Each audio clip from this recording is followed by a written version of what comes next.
আসসালামু আলাইকুম প্রিয় শিক্ষার্থীরা, আশা করি তোমরা ভালো আছো। আজকে দ্বাদশ শ্রেণী অর্থাৎ যারা এবারে এইচএসসি পরীক্ষার্থী তাদের উদ্দেশ্যে আমি পদার্থবিজ্ঞান দ্বিতীয় পত্র থেকে আলোচনা করব। তো দ্বিতীয় পত্রের পঞ্চম অধ্যায় তাড়িৎ চৌম্বক আবেশ ও পরিবর্তী প্রবাহ এর উপর কিছু আলোচনা করব। তো প্রিয় শিক্ষার্থীরা, অলরেডি তোমরা মোটামুটি সব চ্যাপ্টার ভালোভাবে পড়েছো। আজকে আমি স্বকীয় আবেশ গুণাঙ্কের উপর একটি সৃজনশীল প্রশ্ন দেখাবো। আচ্ছা, তাহলে স্বকীয় আবেশ গুণাঙ্ক এবং ট্রান্সফর্মার এই দুটার উপর বেস করেই আমি দেখাবো। তো দেখো, এখানে একটা চিত্র দেওয়া আছে। চিত্রের মধ্যে দেখো, মুখ্য কুণ্ডলীর পাক সংখ্যা দেওয়া আছে, গৌণ কুণ্ডলীর পাক সংখ্যা দেওয়া আছে। আর কি দেওয়া আছে? এখানে একটা ইকুয়েশন দেওয়া আছে। ট্রান্সফরমার থেকে আমরা যে ইকুয়েশনটা পাই, আমরা জানি যে ট্রান্সফরমার কি, যে যন্ত্রের সাহায্যে পরিবর্তী বিভবকে অপেক্ষাকৃত উচ্চ বা নিম্ন পরিবর্তী বিভবে পরিণত করা হয়, তাকেই ট্রান্সফরমার বলে। তো এর উপর বেস করে আমরা একটা সূত্র এখানে পাই। সেখানে এটা দেওয়া আছে, অর্থাৎ ইপি ডিভাইডেড বাই ইএস সমান NP divided by NS is equal to IS divided by IP. তো এখানে দেখো, উদ্দীপকে কি বলা হয়েছে যে প্রত্যেক পাকের ব্যাসার্ধ 0.1 মিটার। প্রত্যেকটা পাকের এখানে ব্যাসার্ধ 0.1 মিটার। মুখ্য কুণ্ডল হতে তড়িৎ প্রবাহ 0.05 সেকেন্ডে 2 এম্পিয়ার থেকে, মুখ্য কুণ্ডলীতে আর কি তড়িৎ প্রবাহ 2 এম্পিয়ার থেকে 4 এম্পিয়ারে পরিবর্তনের কত সময় নেয়? পরিবর্তনের জন্য 0.05 সেকেন্ড সময় নেয়। তাহলে আমরা এখানে দেখব যে ক নম্বর কোশ্চেনটা হলো 1 হেনরি কাকে বলে। আমরা দেখব আবেশ গুণাঙ্কের একক হেনরি। এই হেনরি কাকে বলে, 1 হেনরি কাকে বলে, এসি ও ডিসি ডাইনামোর পার্থক্যটা দেখব এবং মুখ্য কুণ্ডলীর স্বকীয় আবেশ গুণাঙ্ক নির্ণয় করব এই চিত্র থেকে, এই উদ্দীপক অনুযায়ী। গৌণ কুণ্ডলীতে আবিষ্ট তড়িৎচালক শক্তি এর চেয়ে কম। গৌণ কুণ্ডলীতে আবিষ্ট তড়িৎচালক শক্তি, গৌণ কুণ্ডলীতে আবিষ্ট তড়িৎচালক শক্তি এখানে এর চেয়ে কম বলতে 2 ভোল্টের চেয়ে কম হবে। এখানে 2 ভোল্টের চেয়ে কম হবে, এখানে ভুল আছে। 2 ভোল্ট এর চেয়ে কম, গাণিতিকভাবে যাচাই করো। আচ্ছা, তাহলে কি হবে ঘ নাম্বার কোশ্চেনটা? গৌণ কুণ্ডলীতে আবিষ্ট তড়িৎচালক শক্তি 2 ভোল্টের চেয়ে কম। আমি আবারও বলছি, এখানে তড়িৎচালক শক্তি 2 ভোল্টের চেয়ে কম, গাণিতিকভাবে প্রকাশ করো। তাহলে এখানে আমি কি বললাম যে এখানে তড়িৎচালক শক্তিটা কি, এই যে এখানে কি হবে, 2 ভোল্ট হবে, 2 ভোল্ট। এখানে 2 ভোল্টের চেয়ে কম, ঠিক আছে। তাহলে আমরা এখন এরপরে যাই, যে আমরা প্রথমে এখানে দেখব যে 1 হেনরি কাকে বলে। এটা তো আগেই বলছি। কোন কুণ্ডলীতে তড়িৎ প্রবাহ প্রতি সেকেন্ডে 1 এম্পিয়ার হারে পরিবর্তিত হলে, কোন কুণ্ডলীতে তড়িৎচালক শক্তি, কোন কুণ্ডলীতে তড়িৎ প্রবাহ প্রতি সেকেন্ডে 1 এম্পিয়ার হারে যদি পরিবর্তিত হয়, হ্যাঁ, তাহলে ওই কুণ্ডলীতে 1 ভোল্ট তড়িৎচালক বল আবিষ্ট হয়। তাহলে তাকে ওই কুণ্ডলীর শক্তি আবেশ গুণাঙ্ক, তাহলে ওই কুণ্ডলীর শক্তি আবেশ গুণাঙ্ককে আমরা 1 হেনরি বলি, ঠিক আছে। ওই কুণ্ডলীর শক্তি আবেশ গুণাঙ্কে এখানে তাহলে এটা কাটা যাবে, হ্যাঁ, 1 কি বলি, হেনরি বলে। তাহলে আমরা যদি এখান থেকে চিন্তা করি যে E is equal to minus L DI ভাগ ডিটি, এল ডিআই ভাগ ডিটি, তাহলে এখানে L is equal to minus E divided by DI by DT. আমরা এখান থেকে সংজ্ঞাটা দিতে পারি, কিন্তু কোন কুণ্ডলীতে তড়িৎ প্রবাহ প্রতি সেকেন্ডে 1 অ্যাম্পিয়ার হারে পরিবর্তিত হলে যদি কুণ্ডলীতে 1 ভোল্ট তড়িৎচালক শক্তি আবিষ্ট হয় তাইলেই তাকে 1 হেনরি ওই কুণ্ডলীর স্বকীয় আবেশ গুণাঙ্ককেই তখন 1 হেনরি বলবো।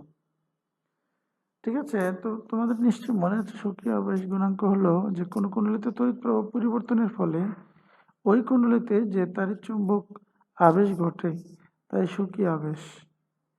কুণ্ডলীতে তড়িৎ প্রবাহ পরিবর্তনের ফলে ওই কুণ্ডলীতে যে তড়িৎ চুম্বক আবেশ ঘটে তাই তাকেই স্বকীয় আবেশ গুণাঙ্ক বলে।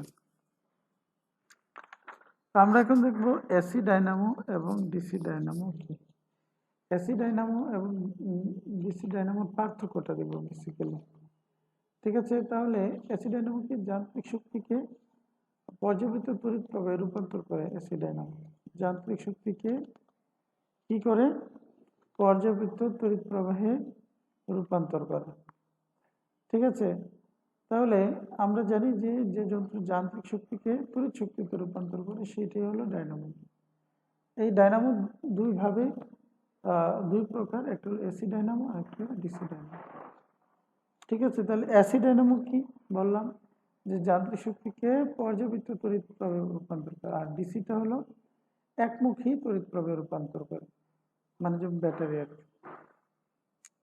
আর এসিটা হলো আমরা বাসা বাড়িতে যেই লাইনে আমরা ব্যবহার করে থাকি আর কি। কুণ্ডলীর দুই প্রান্তে দুটি স্লিপ রিং থাকে।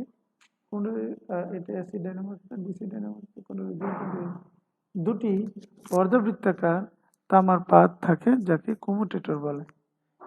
আর এসি ডায়নামো অধিক পরিমাণে ব্যবহৃত হয় আর ডিসি ডায়নামো তুলনামূলক কম ব্যবহৃত হয়।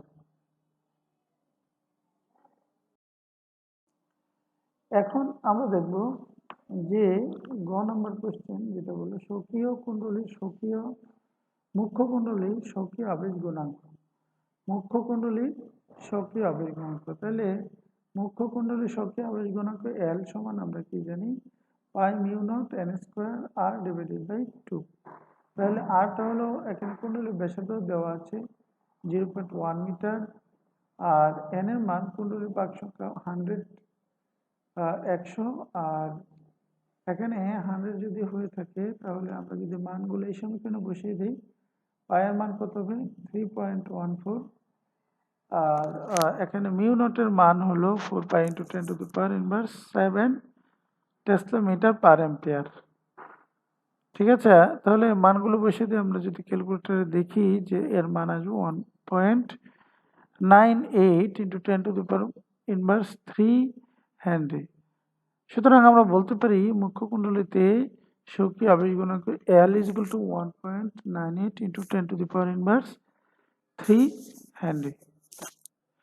এখন আমরা দেখি যে দেখো ডান পাশে চিত্র দেওয়া আছে, আমরা গৌণ কুণ্ডলীতে আবিষ্ট তড়িৎচালক শক্তি কত? এখানে বলছে 2 ভোল্টের চেয়ে কম, তাই না? তাহলে এখানে হবে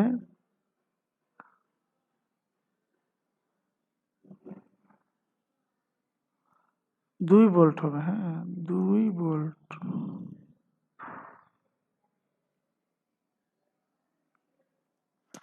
দুই ভোল্টের চেয়ে কম।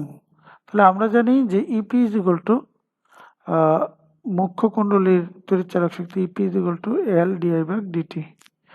এখানে এল এর মান আমরা পেয়েছি গ নং থেকে 1.98 into 10 to the power inverse 3, আর ডিআই মানে 2 মিটার, মানে এখানে বিদ্যুতের পরিবর্তন 4 মাইনাস 2 মানে 2 অ্যাম্পিয়ার বসিয়ে দিলাম।